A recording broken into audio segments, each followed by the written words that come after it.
Hello, my name is Eileen Pierce. I am an architectural lighting designer based in New York City. I am the founder and creative director of Pierce Lighting Studio. I came into lighting by way of art. I have an undergraduate degree in printmaking and painting. After years of playing with lights and painting fixtures, I came into the profession kind of on like a sideways trajectory. Yeah, so I had been working in restaurants, and the boss's wife came to me and was like, I have this fixture I found on the curb, can you fix this up for me? And this was like mid-90s where like faux finish was really hot. I did a nice faux finish, and then I had to figure out how to rewire it, and then one thing led to another, and I was lighting restaurants. I was working on a restaurant, and I had made all these amazing fixtures because I had kind of jumped from the faux finishing to actually bending, putting fixtures together. The electrician started throwing big terms at me like voltage and amperage and wiring and UL listing. I'm like, what is he on about? So I was like, well, if I'm serious about this as a profession, because this was like my third or fourth restaurant that I had worked on, I better get a degree. So I got my master's in architectural lighting. I'm happy to say we're working on just a little bit of everything right now. We're working on daylighting for a museum, daylight intervention for an existing museum. We're working on some exterior projects, a bunch of restaurants, which is nice since that was my beginning and I hadn't really done that for a while. For a long time I had done a lot of museum and gallery work, and we're working on a shop within a shop, which is apparently a thing. So there's a little bit of everything. I want to say that the common thread is that there is a little bit of an artistic bend on all of them, and that's kind of what we like our focus to be, is something that's maybe a little challenging. We're trying to do something that maybe the architect couldn't do without our assistance. I feel like currently we're working with more architects that are savvy and see our value add, which is nice, and they tend to be repeat architects. There's nothing worse than someone calling you when they've done something terrible with lighting and then you're the fixer. And when we first started out, we got a lot of those panic calls because nobody else wanted them to come in and try to fix, gel, be the fixer on the job. But I think you do also earn like a client for life when you're able to solve their problem, and you are kind of opening their eyes to all the issues of glare and color temperature and misplaced light fixtures. And I think that lighting done well can take just an okay, good project to an exceptional project. I like it. I think it's going to need to get simpler for everyone. Your phone's not always charged. You don't always want to download the app. I think that it needs to become simpler. We have a lot of clients that are like working on their 5th house or home renovation, and all they want is a switch, a simple switch. It might have a background of scenes or something else, but they usually just like it one way. It's like lighting a museum. If the artwork has a conservation light level, if it has a color temperature requirement, you're not going to be changing or dimming the lights. So I feel that there is that trend to simplifying all this integration that's becoming a little bit difficult to manage for some people. I mean, I think like education would be amazing, like education of what we do and how we can help others. And I think education is what's going to make this field kind of go forward.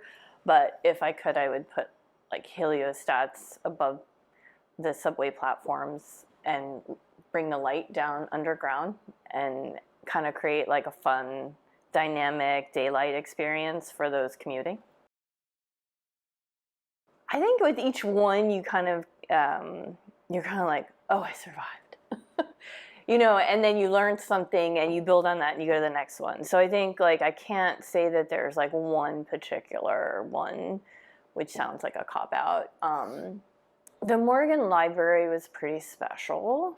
I worked on that. It's 2010 that it opened. I was the associate project manager on it.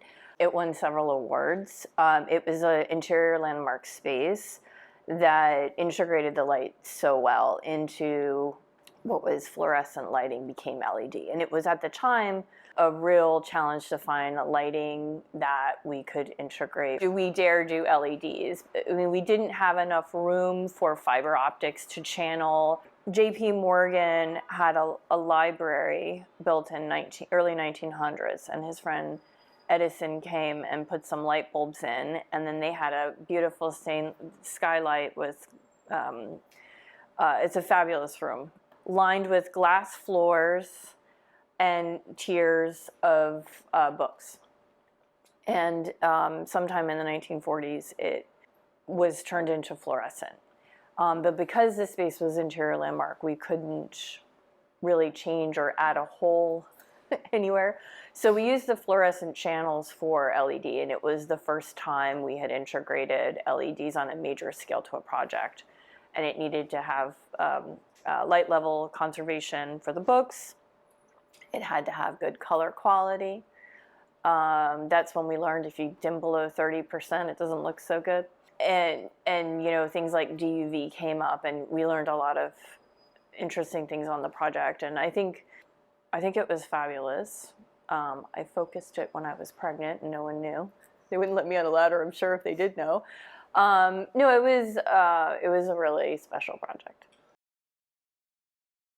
I think not coming from an architecture background was a challenge, but at the same time, I add something unique. When I had first moved to New York and I was making fixtures, there was a gentleman, Peter Rodell, who basically taught me everything I know about how to make fixtures. And he was just so generous with his time. He was an early mentor for me, and he kind of showed me how to be a mentor to people who are willing to learn. And if you're willing to learn, I will share it all with you. I learn something new every day, and I feel the possibilities are endless, and the projects are always new and unique, and the personalities and the team and the collaboration and it's so dynamic and changing all the time that I'm never bored. I feel that women often don't put themselves out there as much because they're trying to fit in, and it's more of a society thing. I don't know if New York's a little bit different in the climate. I know a lot of women had to work really hard to be in the field in past generations because it wasn't as many women.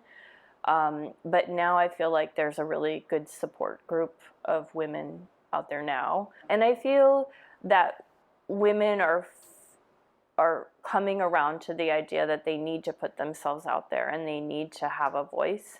And I think that they know, I think in the past they needed to know they were valued rather than applying their value or understanding their value. A man walks into a room, they have respect. I feel like women walk into a room and they have to earn it. But that's a society thing, not necessarily a lighting thing. Yeah, go for it. Be true to yourself, be honest. If you don't know the answer, research it. And sky's the limit.